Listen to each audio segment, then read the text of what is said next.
अस्सलामु अलैकुम वरहमतुल्लाहि वबरकातुह। रमज़ान मुबारक की ये बाबरकत घड़ियाँ हमें एक बहुत ही ख़ास पैगाम दे रही हैं। खालिक कायनात आपकी ज़िंदगी में आसानियाँ बरकतें पैदा फरमाए और आपकी हर जायज़ दुआ को कबूल फरमाए। अल्लाह ताला हमें इन मुबारक रातों में वो सातें नसीब फरमाए जिनका वादा उसने अपने कलाम में किया है। नबी करीम सल्लल्लाहु अलैहि वसल्लम ने जहन्नुम से आज़ादी की खुशखबरी सुनाई। आप सल्लल्लाहु अलैहि वसल्लम ने फरमाया, रमज़ान की हर रात में अल्लाह ताला की तरफ से जहन्नुम से आज़ाद किए जाने वाले लोग होते हैं। और आपने ये भी फरमाया कि लैलतुल कदर को रमज़ान के आखिरी अशरे की ताक रातों में तलाश करो। हज़रत आयशा रज़ियल्लाहु ताला अन्हा ने पूछा कि या रसूलुल्लाह सल्लल्लाहु अलैहि वसल्लम, अगर मुझे शब कदर का पता चल जाए तो मैं क्या दुआ मांगूं?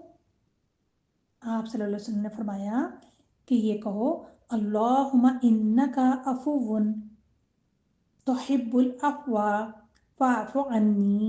ऐ अल्लाह, बेशक तो माफ़ फरमाने वाला है, माफ़ी को पसंद करता है, बस मुझे माफ़ फरमा दे। हम भी अल्लाह ताला से दुआ करते हैं कि या अल्लाह, हमें इस अशरे में जहन्नुम से आज़ादी पाने वालों में शामिल फरमा ले।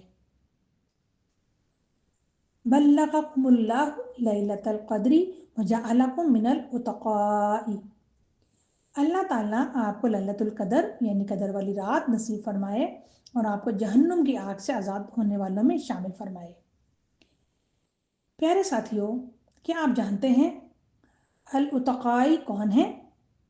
ये वो खुश नसीब लोग हैं जिन्हें अल्लाह पाक जहन्नुम की आग से आज़ादी का परवाना अता फरमा देता है। तो आइए मिलकर दुआ करें कि या अल्लाह, हमें, हमारे वालिदैन और उम्मत मुस्लिमा को अल उतक़ाई मिनन नार में शामिल फरमा ले। अल्लाह पाक हम सबको लैलतुल कदर नसीब फरमा और हमें उन खुश नसीबों में शामिल कर जिन्हें इस माह मुबारक में आग से आज़ादी का परवाना मिल गया हो। अपनी दुआओं में याद रखिएगा। जज़ाकुमुल्लाहु खैरन कसीरा। अस्सलामु अलैकुम वरहमतुल्लाहि वबरकातुहू।